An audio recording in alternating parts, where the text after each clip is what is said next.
Membership of all those who want to be part of a company should be held in either the conference church or a local church, also called mother church, or as a company and remain under the umbrella of the conference church or a mother sponsoring church. It's almost like a gathering of these churches right back under the wings of the term mother church. And I that triggered me a little bit, like this mother church. So I'm asking the question now, the General Conference now becomes the mother church? When did that happen? So now we are going to, this is the last video that I have on my list, and then we have a document that Dr. Vine has sent us. We want to kind of read some of that as well. It says here, this one is guidelines for home churches. And even, I'm not sure if you heard of it. I didn't even get to watch this one, but I saw it. I didn't get to watch it. It came on my list. Reaction. It came on my list this morning, and I was like, oh, we got to add this to the list. So that's number 3. Brace yourself. Okay. Some things here you can agree with, but you're going to see that golden theme once again. The money theme is like at the core of those discussions, right? And you will see the element of uniformity is also here as well, in order for you to bear the name Seventh-day Adventist, which I have a problem with that. Anyway, let's keep going. House churches mean different things to different people in different regions of the world.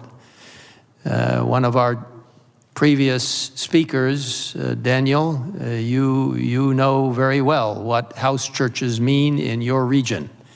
You and John and Steve work in that setting. In Europe, there could be a different understanding of what a house church is. A house church could actually be an actually authorized church that meets in an apartment or a house because they don't have a physical place other than that to meet. But they are organized under church manual regulations as a church. Maybe in some large city somewhere, this is the situation. Maybe in a very rural area, they meet under, mango trees, but they're organized. Thank you, Doug. Mangoes are good. They're one of my favorites. You meet under a mango tree and they don't have anything but maybe a little bit of thatch or something, but they are organized as a church. The organization of the church itself is a key factor in whether or not we officially call them house churches. Now, house churches can also be small groups that spawn other small groups and never intend to actually become, quotes, organized churches. They're more like a company or maybe just a small group. So there are differing ideas, different concepts. When we had our discussion at annual council, we came to a situation where basically we referred it back to the church manual committee. After annual council, I convened a small group of people to just brainstorm, to try to understand how we are to approach the subject. We had a very good discussion. And I asked Arthur Stelle to chair a small group that would hammer out a basic framework of guidelines to help divisions know how to deal with varying situations in regions in their divisions. Again, this is not policy. This is not going into the church manual. These are guidelines because we didn't want to leave that subject just hanging in the air. So the guidelines that will be read to you and presented to you actually were discussed at the Church Manual Committee. Gerson Santos is the secretary.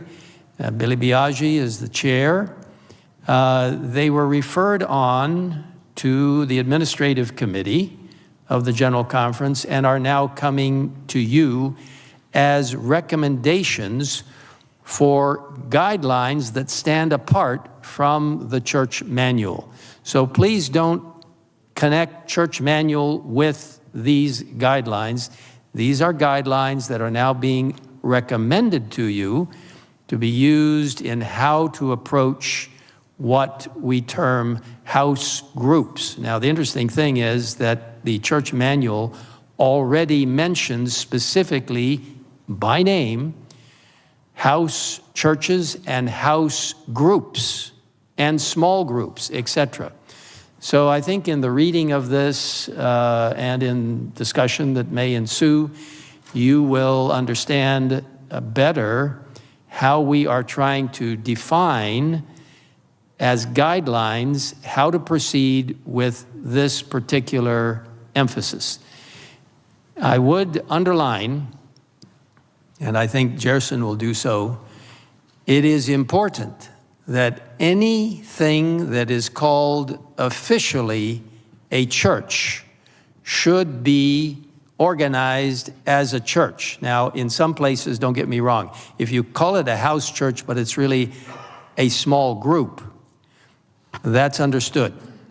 But everything, whether it is a small group, whether it is a house church, whether it is a house group, whether it is a company, as we know it from church manual, whether it is a church, everything should ultimately be connected to the local conference or mission. There is to be no exception.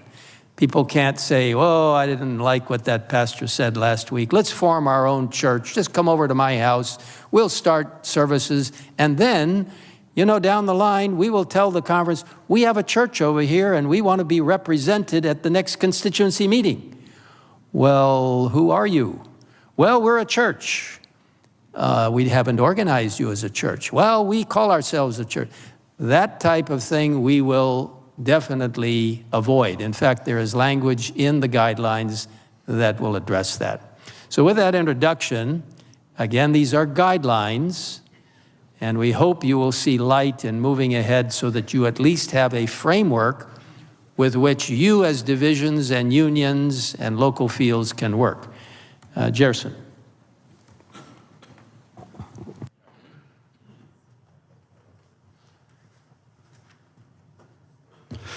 Thank you, Elder Wilson. Yeah, you made it very clear. I just want to highlight it again that this is the main purpose of these guidelines in the pursuit of to fulfill our mission of making disciples in different contexts and share the three angels' messages. We may use different ways, different methodologies to present it in a more effective way, depending on the cultural context, cultural or geographical. So we are presenting this document, Guidelines for House Groups, and as it is stated in the document, and we discussed it last year, the church manual mentions both house groups and house churches. We prefer to use the title house groups to avoid the confusion that the chairman just mentioned earlier. And from different parts of the world, from India to Ethiopia, from Finland to the States, and from the rainforests of South America to the bustling urban centers of Asia, we've seen different ways these small, flexible gatherings are reaching people in ways that traditional models sometimes cannot. So this is the main purpose, as you stated very well, Elder Wilson, to enhance mission effectiveness in different contexts. The guidelines for house groups, and I'll read. This won't take more than just a few minutes. In New Testament times, Christians often gathered in homes for worship and fellowship. Bible texts are presented. Today, a similar small group relational approach can effectively build strong disciples who reach out to their communities. This model is indispensable in the advancement of mission, especially in closed countries where open worship is forbidden or difficult. It has also been effective in certain secular and post-Christian contexts, and when reaching out to adherents of other world religions. The primary purpose of establishing house churches is to advance the mission by expanding the gospel's outreach. The Seventh-day Adventist Church Manual provides a helpful overview of this practice, and I will quote 3 paragraphs from the Church Manual. Where a number of isolated believers reside near one another, or where they belong to a small group, house group, or church planting core group, they should consider forming a company of believers for fellowship, worship, and mission with the objective of growing into an organized church or multiplying house churches in the geographical area. Company status is approved by vote of the conference executive committee, which, should it become necessary, may subsequently dissolve the company. The division and/or conference should have written guidelines for organizing companies within its territory. Church members who are part of small groups or house groups may form the nucleus of a new company. Membership of all those who want to be part of a company should be held in either the conference church or a local church, also called mother church. If membership for those who want to be part of a company is to be held in the conference church, the conference executive committee will vote their membership transfers to the conference church and indicate that they are part of the new company. So these are the paragraphs that we find in the church manual. And now we are coming, based on those paragraphs, the need for definition. The above statement from the church manual acknowledges the following levels: small groups, house groups or churches, or church planting core groups. Another level are the companies, and a third level, churches. Well, just for clarification, the difference between small groups, house groups, or church planting core groups, there is a footnote, and we can quickly move down the document, please, and let's read here. Usually the main difference between small groups and house groups is that small groups meet during the week separately, but come together for worship in a local church on Sabbath, while house churches or house groups have their own worship on Sabbath.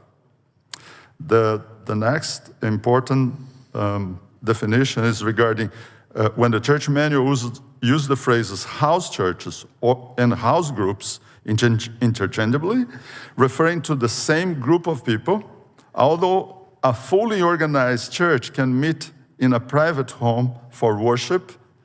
Here, the phrase is used for house groups that are not organized as a church or company.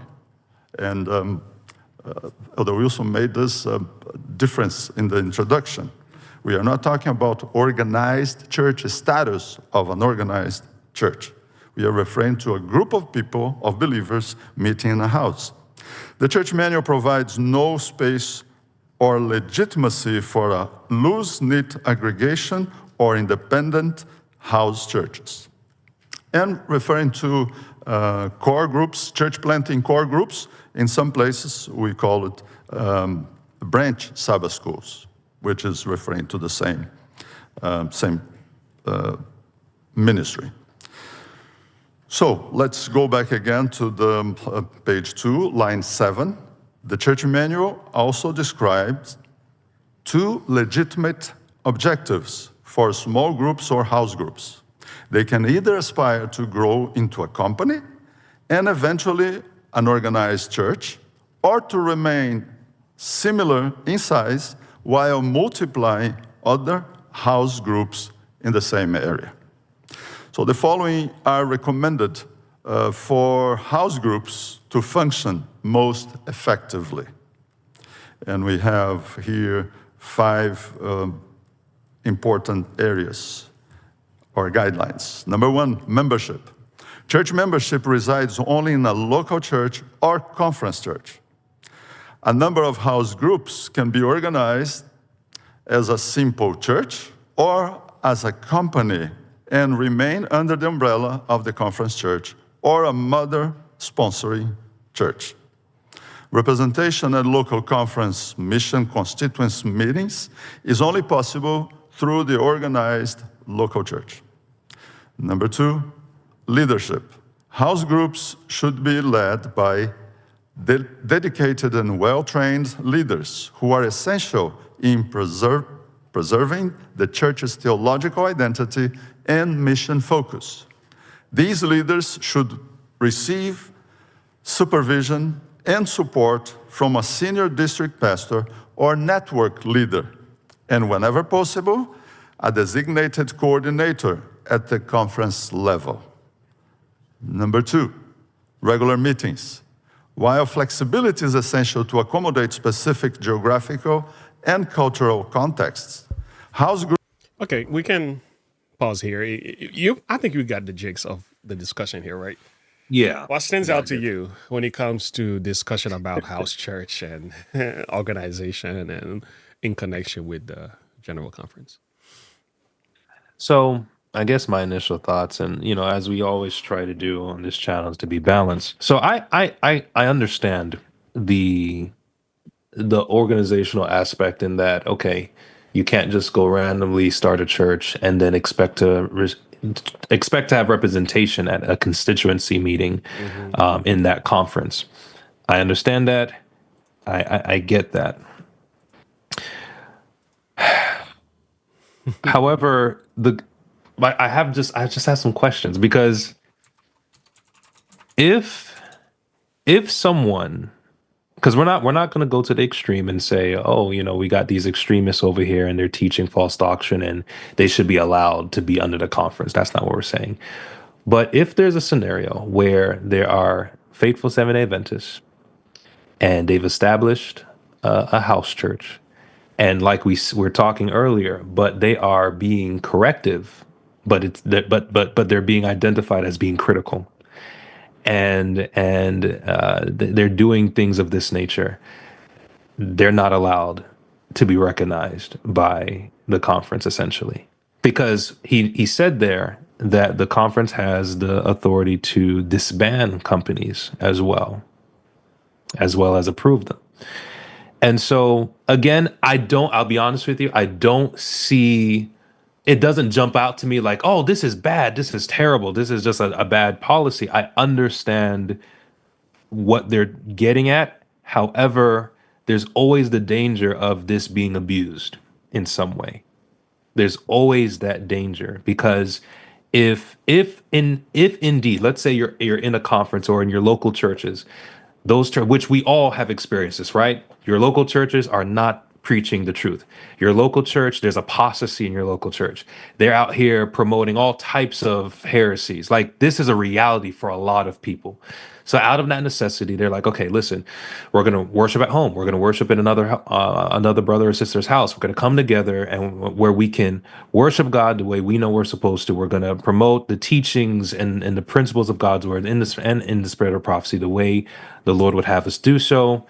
And there we go. But if you're under a conference that doesn't uphold those principles, you're just not going to get recognition. You see what I'm saying? So it is the recognition solely based off, okay, and that's my question. So I'm not saying the policy is evil all in and of itself, but it could be used in an abusive way. Absolutely. That's my concern, because if you're under a conference that does not hold to the spirit of prophecy, does not hold to biblical teaching in the way that, as Adventists we claim to, what happens to those small companies and house churches that are trying to do that, and they would love to have representation, but they're not going to get that because they're not in line with the conference? You see what I'm saying? So again, I don't see it inherently wrong, but I do see it being abused for sure. Absolutely. I think it goes, just like you've said, it goes right back to the first video of independent ministries and supportive ministries. So these house churches, have to be either supportive ministries, but if they happen to be independent ministries because they are critical, they point out the sins of the church, or they receive tithe, you're done. Now, one positive thing of this is the fact they're acknowledging house churches, not just in the U.S. but outside the U.S. The Right. reason they have to acknowledge it is because it is happening. All right, Absolutely. it's happening. People are, let's just be honest, they're losing confidence in the GC, the way the leadership of our church are functioning. And you can't be mad at them because I've defended the GC here consistently because we believe in organization, by the way. We are not some offshoot groups here. I know people in the comment might not understand that. We actually support the church. I'm part of a local church, and I return tithe and offering faithfully to the general conference. Some could disagree with that, and that's fine, but that's where I'm at in my conviction. Same here.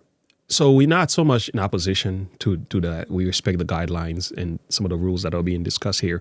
But I can see how this can be, it's almost like a gathering of these churches right back under the wings of the term mother church. And I that triggered me a little bit, like this mother church.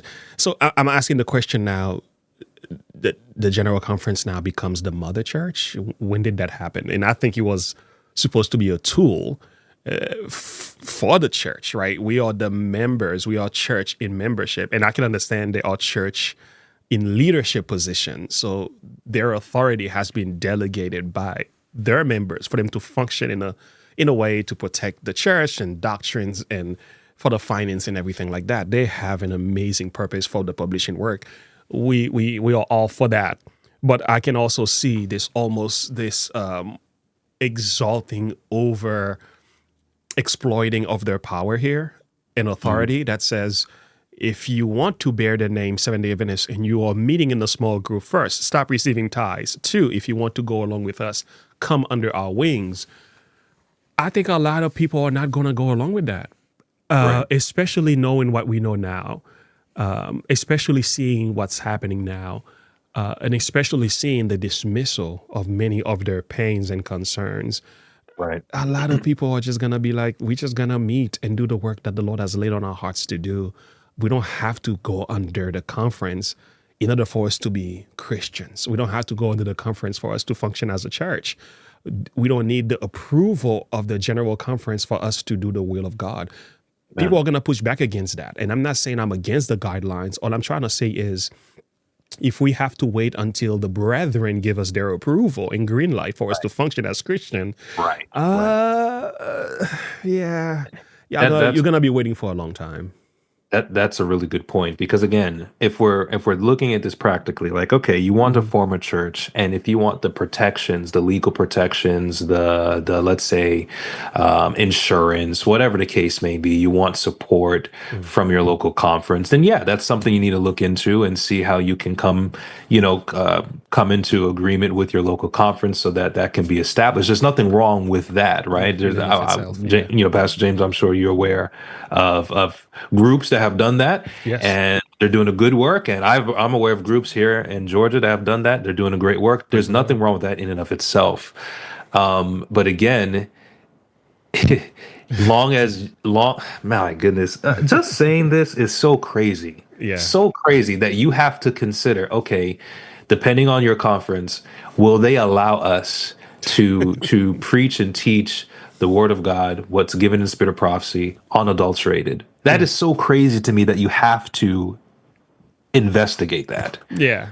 It's such a sad scenario. And so, like, to your point, because of where we are right now, because of the climate that's in our church right now, you have to ask those questions. Yeah. I mean, I hate even saying that because it's such a terrible ordeal, but you have to kind of ask those questions because people have been abused by the organization. People have been even disfellowshipped wrongfully, right? And so, how do you deal with that? Now they have to go, out of necessity, they have to go start a home church, and they know they're not going to get approval from the local conference. So are they not recognized as Seventh-day Adventists? And so again, we can appreciate the guidelines and the role that it plays in a practical level, but unfortunately, there sometimes there are bad policies, then there are good policies ran by bad men, and so, I think these are one of those situations where the policy in of itself is not necessarily a problem. It's really who's implementing it and Yeah. who's enforcing it, and like you Yeah. said,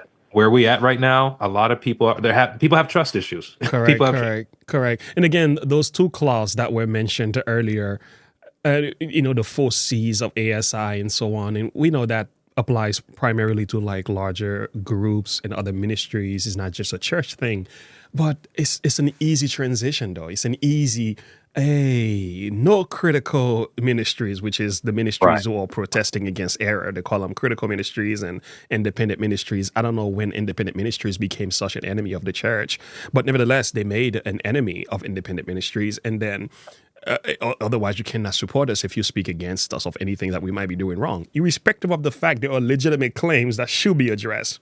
Yes. Again, you disband this group of individuals. And if they're receiving tithes and tithe as it is rightfully due, and I will explain why, these ministries are doing the work. They are winning the souls. They are functioning in a capacity as they should be, but they cannot receive any tithes to continue to function. Everything they receive must go to the general conference because to bear the name Seventh-day Adventist. And again, even if we're going to fight against the name, some ministries will say, fine, you can take the name. We'll take another name and preach the same message. They're going to function anyway. And that's exactly what's been going on. Some of these ministries are just going on to do what they need to do. The thing is, you have to be careful how much of this stuff that the church controls, because God is calling men and women in all parts of the globe, even Advent Media Connect, the position we once held, and the things that we now have, we're realizing God is calling us into independent ministries, self-supportive ministries, because in order for us to function and speak the truth as God lives, because I refuse to dial down the truth, whether it is happening in the world or in the church, we will not sugarcoat our conscience, neither will we surrender our liberty of conviction to the church because of offense, because of people not willing to hear the truth because it's uncomfortable. Right. At this point, I've already made up my mind. If it takes me to function as an independent ministry for the truth to go forward, so be it. But we would love to work with the general body, and we would love to see the organization in support of what we do. My wife and I, we were thinking a small group. We're already starting a small group, so he's leading in that direction anyway. It's not something that we are trying to make happen. It's something that's happening on his own.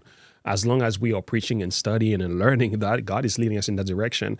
And again, Fairhaven Outpost, that's something you're doing. You're doing I was it from going a to say, different do you angle. want to make the announcement? So there is We've that. been dropping hints. We've been dropping hints for weeks, brother. Yeah, so I'm just saying, like, hey, so what is it gonna take? And I was listening to Poetry of Love in the chat, and it goes back to what we've spoken about before, the definition of what the church is, right? It goes back to that statement. God has a church. It is not the great cathedral. Let me see if I can make this bigger. There we go. God has a church. It is not the cathedral, neither is it the national establishment, neither is it the various denominations. It is the people who love God and keep his commandments. Where Amen. 2 or 3 are gathered together in my name, there am I in the midst of them. Where Christ is, even among the humble few, this is Christ's church. You can't miss that. Amen. Right? For the presence of the high and holy one is inhabited. Eternity can alone constitute the church. The presence of Jesus among his gathering saints is the church. It's so clear. Where 2 or 3 are present who love and obey the commandments of God, Jesus there presides. And if these men are not careful, they're starting to sound very papal in nature. And I'm saying this with all due respect.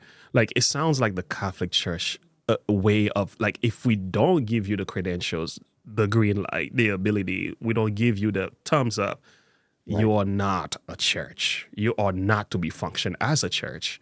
Yeah, like, really? that's Where is the religious of liberty? It goes back to, like, Really?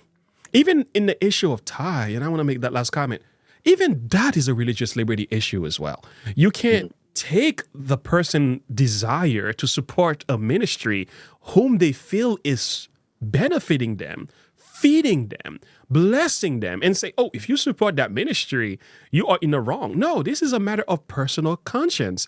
I want to support the General Conference because I believe they are doing a good work, and there's a lot of faithful men in these areas. No doubt in my mind. Some of them are my friend. But the Lord can move me tomorrow to support a different ministries temporarily. Who knows? And if that's what God chooses for me to do, that's between me and the Lord. As you're So right. this idea of trying to make a sin out of personal conviction is wrong. And I just take a stand against that. And I will say, a couple months ago, I would have had a different opinion. But looking at the way these men have been behaving lately and some of the things that they have been saying on the stage, I'm beginning more and more convinced that independent ministries are the way to go. You know, it's just the way to go. In order for the truth to go forward, you just cannot go under their wings and be functioning in the way that you can. And this is not to say there are not other ministries that are under the conference that are doing a good work. We're not saying that. But the way we see this thing is headed for us as a ministry, for us as the way we are looking as a self-supportive ministry, there is no way we can function under the conference leadership and guidelines and be able to do what we do effectively. That's not going to happen.